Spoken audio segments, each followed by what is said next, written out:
చింతన శ్రీ గురుదేవ దత్త.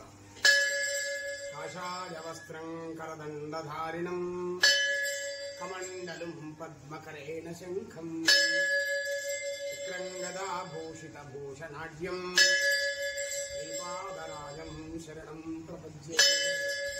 శ్రీ గురుభ్యో నమః. శ్రీ గురు దత్తాత్రేయ స్వామి నమః.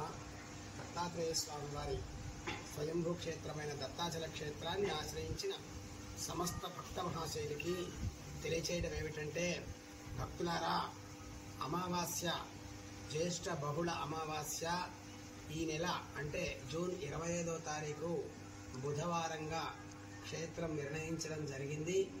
అమావాస్య రోజు జరిగేటటువంటి యొక్క పూజలు, అర్చనలు, అభిషేకములు, అలాగే అమావాస్య రోజు విశేషంగా ఈ నెల నుంచి సహస్రనామార్చన ఆరంభం చేస్తున్నాము. సాయంకాలం సహస్రనామార్చన ఉంటుంది.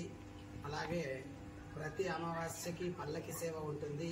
ఈ నెల కూడా ఉంటుంది. కాబట్టి ఈ అమావాస్య రోజు యొక్క క్రతువులన్నీ కూడా 25వ తేదీ చేయాలని చెప్పి నిశ్చయించాం. కాబట్టి భక్తులంతా నిద్రలు చేసేవాళ్ళు, అమావాస్య రోజు స్వామిని దర్శించేవాళ్ళు, దుఃఖములతో కష్టములతో బాధపడేవాళ్ళు, అలాగే వ్యాధి భయాలతో కూడా బాధపడేటటువంటి యొక్క వాళ్ళు, అపమృత్యు దోషం పోవడానికి మృత్యుంజయ హోమం కూడా ఉంటుంది.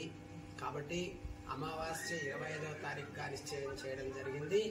25వ తేదీ రోజున బుధవారం 6వ నెల 25వ తేదీ అమావాస్యగా నిశ్చయించడం జరిగింది. కాబట్టి భక్తులంతా అమావాస్యలో జరిగేటటువంటి ఒక కార్యక్రమాల్లో పాల్గొని కృతార్థులు కాగలరని చెప్పి మనం చేస్తున్నాము. అలాగే నిద్రలు చేసేది కూడా 25వ తేదీనే. తప్పకుండా అమావాస్య రోజు స్వామి దర్శించండి.